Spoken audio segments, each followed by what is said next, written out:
सबसे पहले तो बहुत बहुत स्वागत है आपका योगेंद्र उपाध्याय जी भारत 24 के इस प्लेटफॉर्म पर। इससे पहले भी हमारे साथ में इवेंट्स पे योगेंद्र उपाध्याय जी जुड़ चुके हैं और एक बार फिर से आपका स्वागत है।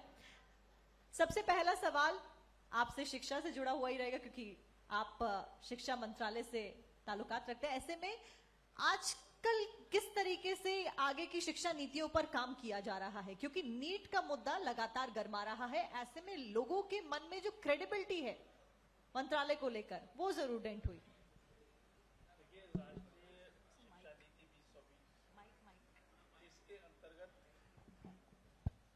राष्ट्रीय शिक्षा नीति 2020 इसके अंतर्गत सभी योजनाएं, कार्यक्रम, पाठ्यक्रम बन रहे हैं और इसके भी मूल में राष्ट्रीय शिक्षा नीति की चर्चा करेंगे तो बहुत विशद विषय है ये, लेकिन न्यूक्लियस ऑफ द राष्ट्रीय शिक्षा नीति शिक्षा को संस्कार से जोड़ना, शिक्षा को रोजगार से जोड़ना और शिक्षा को तकनीक से जोड़ना, ये विषय है। इन तीन मूल बिंदुओं के परिधि में, सरकमफ्रेंस में सभी पाठ्यक्रम और कार्यक्रम बनते हैं, वो बन रहे हैं। क्योंकि एक समय से जब लॉर्ड मैकाले की दी हुई शिक्षा पद्धति इस देश में लागू हुई, और लॉर्ड मैकाले ने कौन सी शिक्षा पद्धति दी इस देश को, यानी जब वो शिक्षा पद्धति अपनी देके इंग्लैंड वापस गया है तो उसके पिता ने पूछा कि तुम क्या करके आए हो हिंदुस्तान में और अंग्रेज कौम के लिए क्या किया तुमने। तो बोले मैं ऐसी शिक्षा नीति देके आ रहा हूं जिससे काले अंग्रेज पैदा होंगे, वो तन से तो हिंदुस्तानी होंगे लेकिन दिल दिमाग से अंग्रेज होंगे। वह शिक्षा नीति को हम ढोते चले आ रहे थे। कुछ लोग आजादी के बाद ये कहते थे कि शिक्षा नीति में परिवर्तन होना चाहिए और कुछ लोग कहते थे हम करेंगे, लेकिन ब्लूप्रिंट किसी के पास नहीं था कि क्या करेंगे या कैसा होना चाहिए। सिर्फ राष्ट्रीय स्वयंसेवक संघ के पास एक ब्लूप्रिंट था कि शिक्षा नीति कैसी होनी चाहिए, क्योंकि इस शिक्षा में जो मैकाले की दी हुई थी संस्कारों का अभाव था। आज नई शिक्षा नीति में वो सब है। अभी यहां बैठे हुए लोगों से महंत जी वगैरह सब जानते हैं, इनको मैं चुनौती नहीं देता, लेकिन बहुत कम लोग जानते होंगे गार्गी कौन थी, अपाला कौन थी, अरुंधति का क्या योगदान है इस धर्म और इस मानवता के लिए, दधीच क्या थे। ये सब क्यों ऐसा हुआ? क्योंकि शिक्षा को संस्कार से काट दिया गया। हम अपने अतीत को, अपने गौरवशाली संस्कृति को, रीति को, नीति को भूल गए। तो यह शिक्षा नीति है हमारी। शिक्षा में धर्म को जोड़ना भी एक अलग विषय बताया जाता है और कई सारे लोग कहते हैं कि हमें धर्म के बारे में भी शिक्षा में पढ़ाना चाहिए। देखिए, धर्म और संस्कृति में अंतर है। संस्कृति का ज्ञान शिक्षा के माध्यम से मिलना चाहिए, संस्कारों का ज्ञान मिलना चाहिए। और जहां तक धर्म की बात है, धर्म तो हर सेक्टर में होना जरूरी है। धर्म के बिना सभी अधर्म है। अगर धर्म नहीं है हमारे जीवन में तो इसका माने अधर्म है जीवन के अंदर। तो धर्म हमको सही मार्ग पर चलना सिखाता है, इसलिए जरूरी भी है। और जहां तक शिक्षा का सवाल है, शिक्षा धर्म में पड़े नहीं लेकिन धर्म में खड़ी रहे, ये जरूरी होना चाहिए। उत्तर प्रदेश सरकार में उच्च शिक्षा मंत्री आप हैं योगेंद्र जी। ऐसे में आज का युवा कल का भविष्य है, युवा प्रधान देश है हम। क्या कुछ वो नीतियां हैं जिनको लागू किया जाएगा जब हम 2047 की बात करते हैं, विकसित भारत की बात करते हैं, क्योंकि आज ही का युवा कल का भविष्य है। मैंने अभी आपको बताया कि जो हमारी नई शिक्षा नीति है उसी के अनुरूप शिक्षा चल रही है, उसी के अनुरूप विकास हो रहा है कि शिक्षा को संस्कार से जोड़ रहे हैं, शिक्षा को रोजगार से जोड़ रहे हैं और शिक्षा को तकनीक से जोड़ रहे हैं। यानी अतीत और भविष्य दोनों को जोड़ के ये शिक्षा नीति बन रही है, शिक्षा के कार्यक्रम बन रहे हैं। इसलिए आने वाले युवा को ऐसी शिक्षा मिल रही है जिसके हाथ में रोजगार भी होगा, तकनीक भी होगी और मन में संस्कार भी होंगे।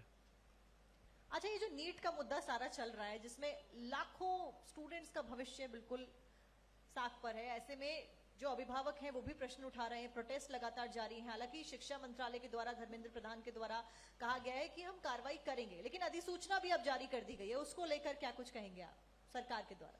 देखिए, जहां तक पेपर लीक का मामला है, चाहे वो नीट का हो या कहीं और बोर्ड का हो, दुर्भाग्य है इस प्रदेश का, खासतौर से मैं उत्तर प्रदेश की बात करूं, कि कोई राजनीतिक दल यदि ये कहता है कि हम तुमको नकल का अधिकार देंगे, तुम हमको वोट दो, यानी उस तर्ज पर बोल रहा है कि तुम मुझे खून दो, मैं तुम्हें आजादी दूंगा, आप हमको सत्ता दीजिए, हम तुम्हें नकल की आजादी देंगे। यह दुर्भाग्य था इस प्रदेश का, और उस व्यवस्था ने यहां की शिक्षा को चौपट किया।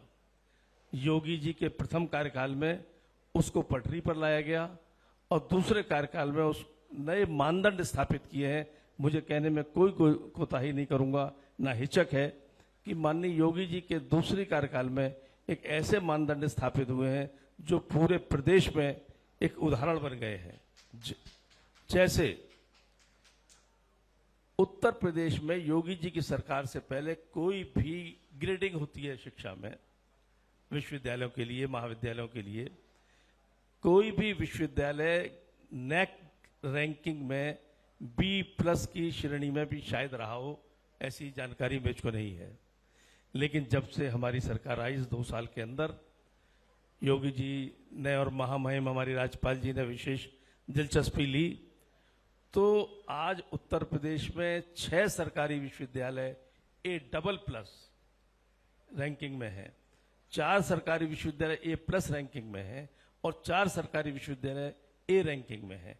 ऐसे निजी विश्वविद्यालयों में A+ रैंकिंग के 4 हैं और A रैंकिंग के 4 हैं। UGC रैंकिंग भी होती है।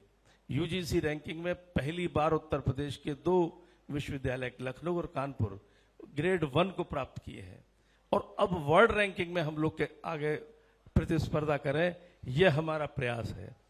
तो पहली बार उत्तर प्रदेश के विश्वविद्यालय हिंदुस्तान में सर्वाधिक है जो रैंकिंग में आ चुके हैं। तो ये विकास किया है उत्तर प्रदेश में सरकार ने। अच्छा, जब हम सरकारी कॉलेजेस की बात करते हैं तो हर बच्चा, मुझे लगता है, या हर पेरेंट अपने बच्चे को चाहता है कि वो एक सरकारी कॉलेज में जाए, क्योंकि मान्यता काफी ज्यादा होती है।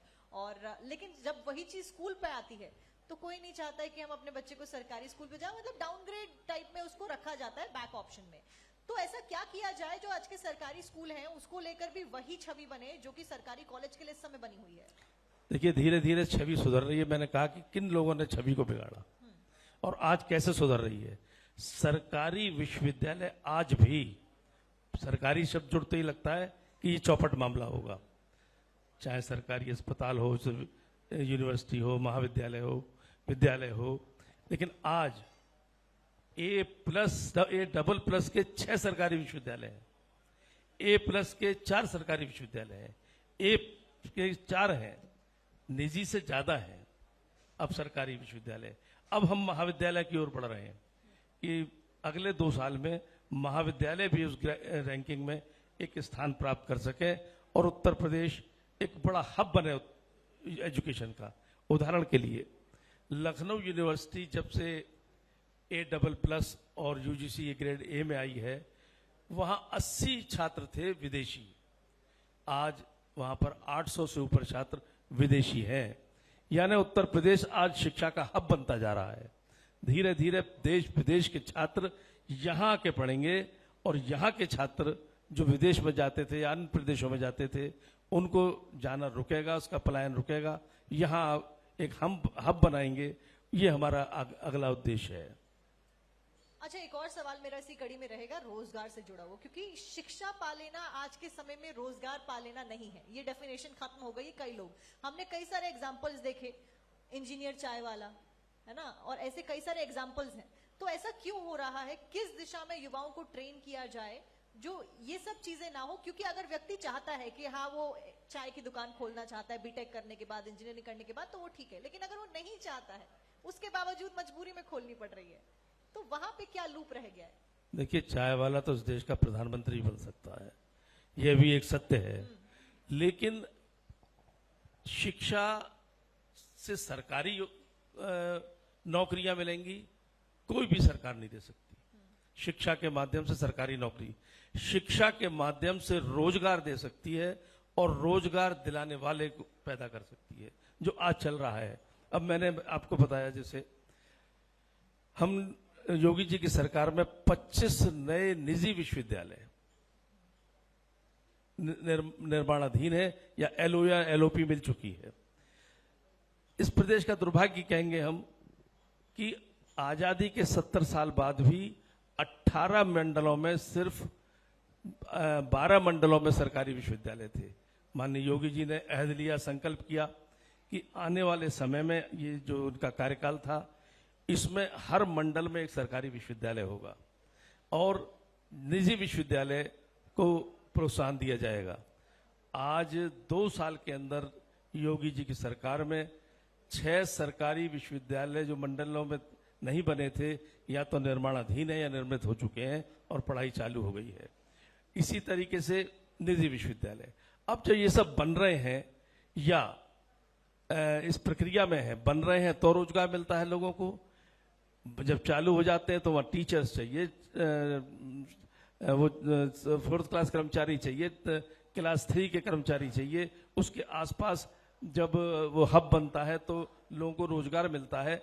तो रोजगार दिलाने वाले और रोजगार देने वाले, ये व्यवस्था। अब राम जन्मभूमि का मंदिर बना, क्या वहां रोजगार नहीं मिला? इतना बड़ा मंदिर, विशाल मंदिर बना, लोगों को वहां पे इंजीनियर भी बने होंगे, सुपरवाइजर भी होंगे, मजदूर भी होंगे, कितना बड़ा रोजगार। आज राम जन्मभूमि मंदिर के कारण वहां पे 5 लाख दर्शनार्थी प्रतिदिन आ रहे हैं। तो वहां पे अंतिम छोर पर बैठा, चाहे रिक्शे वाला हो, चाहे वो चाय वाला हो, चाहे वो कोई और छोटी सी मोटी काम करने वाला हो, उसको पहले कब शायद 5,000 दर्शनार्थी आते होंगे, आज 5 लाखों को वो दे रहा है, अपना बिजनेस कर रहा है। तो पढ़ा लिखा आदमी भी स्वयं जा सकता है उस बिजनेस में और बेपढ़ा लिखा भी जा सकता है। जिसको जो काम सूट कर रहा है वो कर रहा है।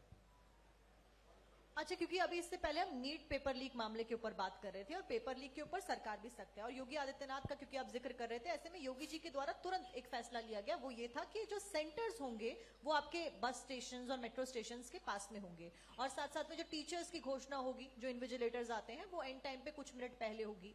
तो क्या ये सब ऐसे अन्य कदम भी उठाए गए? क्या ये सब जो कदम उठाए जा रहे हैं, ये पेपर लीक और इन सब घटनाओं को रोकेंगे? देखिए, मैं जब यूनिवर्सिटी, जब मेरे को हाथ में आई सब व्यवस्था आई, उससे पहले भी पेपर लीक हुआ करते थे।